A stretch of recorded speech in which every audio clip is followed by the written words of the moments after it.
ये धर्म युद्ध है। किसान आंदोलन तो इसका नाम दिया गया है। पूरे देश का खाना, अगर पूरे देश का भोजन चंद लोगों के गोदामों में बंद हो जाए, खाना व्यापार नहीं होता, भोजन व्यापार नहीं होता। भोजन तो परमात्मा ने पैदा किया है, हर जीव के लिए है। पत्थर में कीड़ा पैदा होता है, उसको भी भोजन चाहिए, उसको भी भोजन देता है परमात्मा। लेकिन यहां उस भोजन को व्यापार बना दिया गया और चंद लोगों को अधिकार दे दिया गया कि सारे देश का भोजन आप अपने गोदामों में रख लो और फिर आप चाहे किसी भाव पे दो, कोई खरीद के खा सके, कोई खरीद के ना खा सके। आज हमारे देश की हालत अति चिंताजनक है।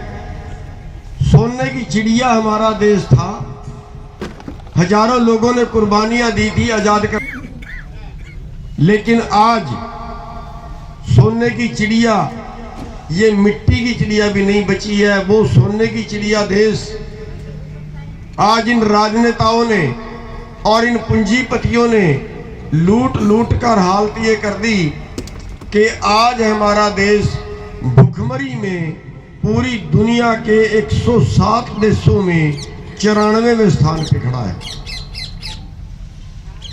आज हमारे 45% बच्चे ऐसे हैं जिनको हम पूरी खुराक नहीं दे पा रहे हैं। सरकार का रिकॉर्ड है।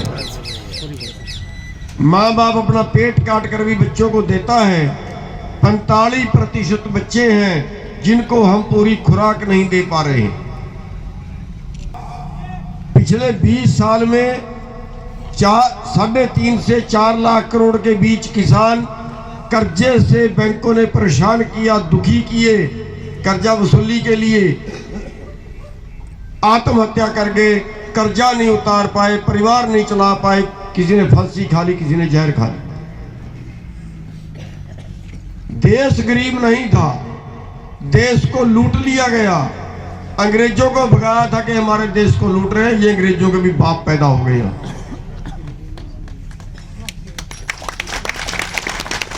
आज देश की 3 चीजों में पूंजीपतियों का कब्जा है। देश का पैसा सारा पूंजीपतियों की तिजोरी में चला गया। देश की सत्ता सारी पूंजीपतियों के हाथ में आ गई। देश के आधे एमपी करोड़पति, अरबपति, खरबपति, और देश का जो बड़ा मीडिया है, नेशनल चैनल, सारे मीडिया ने अपने खड़े कर लिए, सारे कारपोरेट ने, पूंजीपतियों ने अपने खड़े कर लिए हैं। आपकी बात को नहीं उठाते। इस हालत में देश चला गया है। ये नहीं कि देश के पास कुछ है, नहीं है। रिकॉर्ड बता रहा है, जहां देश की जीडीपी, देश का लेन देन, जीडीपी बोलते हैं कि आपने कितना लेन देन किया, जहां देश का लेन देन 24% नीचे गया, वहीं एक आदमी की आमदन 73% बढ़ी, 73%, और बाबा रामदेव की तो 100% से भी ज्यादा बढ़ गई। ये कुछ देश के चंद लोगों के पास कौन सी गुणवत्ता है कि उनकी आमदन बढ़ गई और पूरे देश का की जेब में कुछ बचा नहीं। आज देश का रिकॉर्ड बता रहा है, एक आदमी की 1 घंटे की आमदन 90 करोड़, 90 करोड़ 1 घंटे की, और दूसरे आदमी की आमदन 1 साल की केवल 20,000, 1 साल की एक परिवार की 20,000। सरकार का रिकॉर्ड बता रहा है, मेरा नहीं।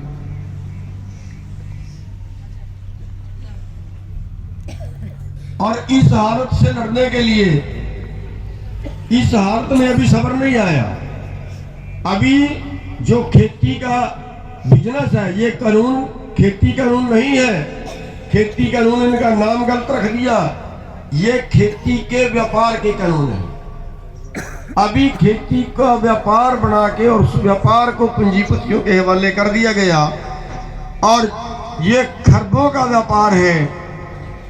और इस खरबों के व्यापार से व्यापारी और जो पूंजीपति है वो और अमीर होंगे। अभी यहाँ सब्र नहीं उनको आया। अभी गरीब आदमी की जेब से पैसा निकलेगा, अमीर आदमी की जेब में और जाएगा। महाराष्ट्र की सरकार ने 4 साल पहले दाल में छूट दी थी कि कोई कितनी जमा कर ले, तो 50 रुपए किलो वाली दाल 200 रुपए किलो में बिकी थी। सवाल किसानों का नहीं है, सारा देश खाता है।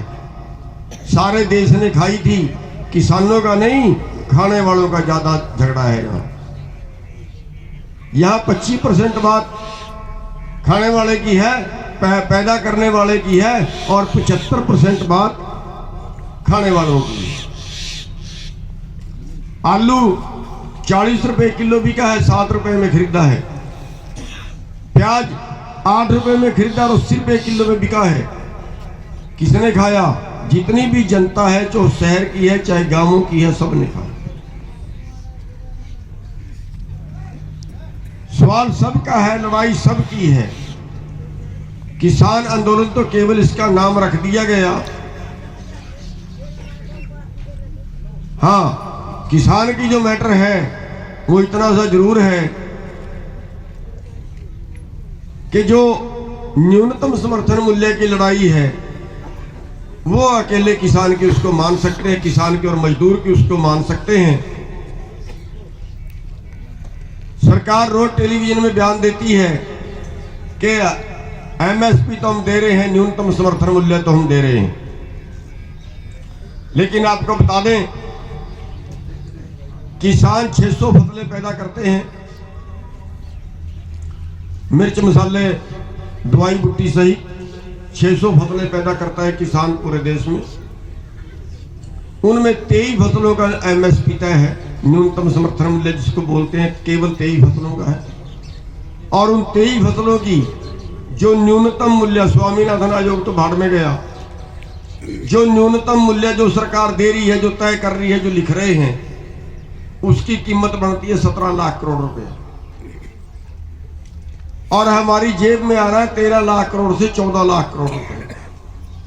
यानी हर साल 3 लाख करोड़ से 4 लाख करोड़ का घाटा देश के किसानों को हो रहा है। 17-18 में रिपोर्ट आई है कि पिछले 15 साल के अंदर जो न्यूनतम से कम मिला, कम से भी जो से कम मिला, वो है 45 लाख करोड़। और यही कारण है देश की जीडीपी डाउन जाने का। अगर 3 लाख से 4 लाख करोड़ रुपया और किसानों को मिले हर साल, तो वो पैसा मार्केट में घूमेगा। आप दुकान से माल खरीदोगे, दुकान वाला व्यापारी से खरीदेगा, व्यापारी फैक्ट्री से खरीदेगा, वो पैसा मार्केट में घूमेगा, लेन देन बढ़ेगा, उसी को बोलते हैं देश की जीडीपी। लेकिन यहां क्या कर रहे हैं? देश की जीडीपी कम हुई, देश का लेन देन कम हुआ, देश की कारें भी कम बिकी, देश की मोटरसाइकिल कम बिकी, देश के कपड़े कम बिके। तो क्या कहा कि कार वालों को बचाओ, किसान को मत बचाओ, कार वालों को बचाओ। 5 लाख करोड़ रुपया पिछले साल देश के खजाने से निकाला। 70,000 करोड़ अकेली मारुति को 70,000 करोड़ दान किया। मारुति को बचाओ। किसान आत्महत्या करता है, कर्जे में कोई वारिस नहीं है हमारा, कोई हमें बचाने के लिए आगे नहीं आता। किसान के कर्जे की बात करते हैं तो बड़े बड़े अर्थशास्त्री खड़े हो जाते हैं। मारुति को 70,000 करोड़ दिया गया, देश में एक भी अर्थशास्त्री नहीं बोला। 70,000 करोड़ देश के बिल्डर जो ये बड़ी बड़ी बिल्डिंगें बना रहे हैं, कहते घाटा पड़ गया, इन्होंने बिल्डिंगें बनाई, बिकी नहीं है, सस्ती आ गई, मंदा आ गया, इनको बचाओ। बिल्डरों को एक देश में एक भी बिल्डर फांसी लेके मरा क्या? 70,000 करोड़ दिया गया देश के बिल्डरों को। और ऐसे निकाल निकाल के 5 लाख करोड़ रुपया इन पूंजीपतियों को बांट दिया। वो पैसा देश के पास है, लेकिन जब बात किसान की आती है, जब बात छोटे तबके की आती है, जब बात किसी के इलाज फ्री करने की आती है, जब बात मूलभूत सुविधाओं की आती है, तो सरकार के पास पैसा नहीं।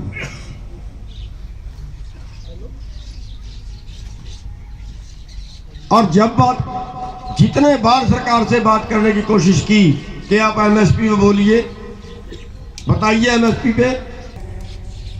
जब हमने अमित शाह से सवाल किया था, कृषि मंत्री से सवाल किया था कि बताइए, हम तो न्यूनतम की बात कर रहे हैं, सबसे कम भाव, अगर वो भी हमें ना मिले, लागत के हिसाब से नहीं है, लागत से कम है, वो भी हमें ना मिले, हमारी जमीन से केवल हमारी मजदूरी भी ना बचे, हमारी जमीन से केवल हमारा ठेका भी ना बचे, अमीर होने की तो हम बात ही नहीं कर रहे। अरे हम बात कर रहे हैं केवल हमारी मजदूरी तो बच जाए।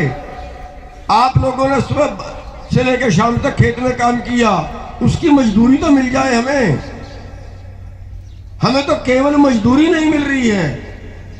अगर मजदूरी मिल जाए तो भी हमारे परिवार चल जाएं, और हम उसके लिए लड़ रहे हैं, और उसके लिए लड़ें, और फिर सरकार हमारे पे कसाई हत्था खोले, मुकदमे पर मुकदमा दर्ज करे, और गुंडे लेके आए हमें मरवाने के लिए। फिर इससे बड़ा अत्याचार और क्या हो सकता है? लेकिन हम उस अत्याचार का मुंह तोड़ जवाब देंगे। इससे बड़ा देशद्रोह नहीं हो सकता कि एक सत्ता पार्टी अपने गुंडे भेजे हमें मरवाने के लिए, अपने गुंडों को डंडे दे के भेजे, उनका एमएलए बयान दे कि हमें छूट दें, हम इनका कत्ल कर देंगे, हम सड़कें खून से लाल कर देंगे। ये हैं हमारे देश के नेता, और फिर मुकदमा दर्ज नहीं होता उन लोगों के ऊपर। उनका एमएलए सरेआम बयान दे रहा है, वीडियो बना के डाल दिया उसने कि हम किसानों का कत्ल कर देंगे, हम सड़कें लाल कर देंगे खून से। क्या चाहती है, क्या चाहते हैं ये लोग? अपने आप लाल किले पे झंडा चढ़वाया, और तो शुक्र है ऊपर वाले का, अमित शाह से और मोदी से उसकी फोटो में मिल गई। अगर ना मिलती तो कत्लेआम मच गया था। फिर अपने गुंडे खड़े कर दिए बट्टे मरवाने के लिए। पंजाब की ट्रालियां जा रही हैं, उनको बट्टे मार रहे हैं, रास्ते में खड़ा कर दिया था बवाल। तो शुक्र है आप लोग समझदार थे, दोबारा से पटरी पे बात आ गई। अभी बता रहे हैं कल परसों में सोना के आसपास कहीं गुरुद्वारे पे कोई हमला करवाया है, वहां पे सिखों के घर थे, वहां पे उनके बट्टे बुट्टे मारे हैं, वहां पे डंडे मारे हैं उनको। ऐसी घटना का पता चला है। इससे बड़ा देशद्रोह क्या हो सकता है? जो भाई को भाई से लड़वा दे, उससे बड़ा देशद्रोह क्या हो सकता है? इतने बड़े षड्यंत्र ये कर सकते हैं, ये तो हम सोच भी नहीं सकते। कहां ले जाना चाहते हैं इस देश को?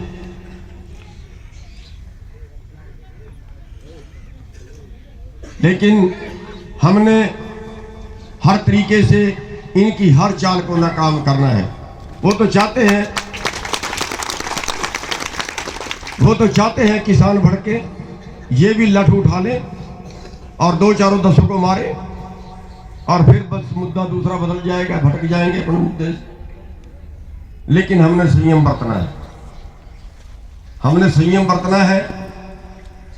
आए भी बीजेपी के गुंडे, आए भी, हमने उन पे हाथ नहीं उठाना, हमने सब्र रखना है, शांति रखनी है, क्योंकि जो देश का राष्ट्रीय चैनल है वो उधर है, सरकार खुद उधर है, पुलिस खुद इकट्ठे गुंडे इकट्ठे करके जा रही है। इससे बड़ा दुर्भाग्य क्या होगा? हमने सब्र रखना है। लेकिन हाँ, हम 11 के 21 भी मोड़ना जानते हैं, लेकिन वो तब मोड़ना जब यही गुंडे, जब गांवों में हमारे पास वोट मांगने आएंगे।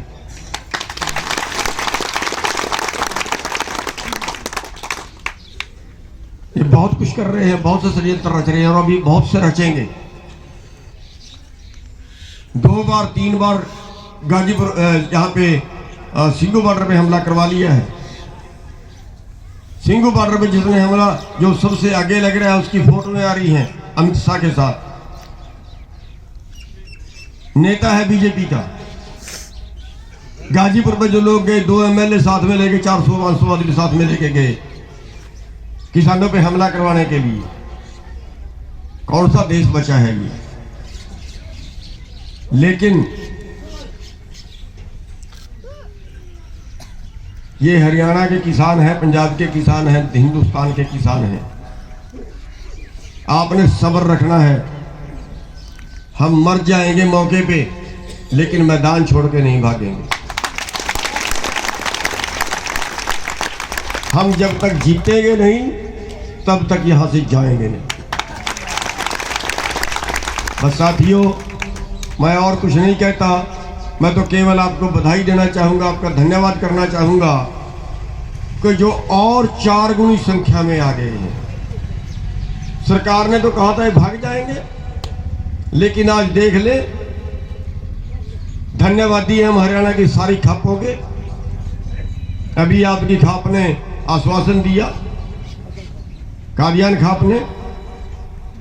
धन्यवादी हम कादियान खाप के, धन्यवादी हम उन सब गांवों के जिन्होंने, जहां खाते भी नहीं है, हर गांव में पंचायत हो गई है। हर गांव से ट्रैक्टर आए, हर गांव से गाड़ी आई। उस दिन रात को 10 बजे, 11 बजे, 12 बजे लोग घर से निकल पड़े। सुबह 6 बजे तक हमारे बॉर्डरों पे पहुंच गए। साथियों, बस ऐसे ही रहना। हम धन्यवाद करना चाहेंगे सभी खापों का, जो इतना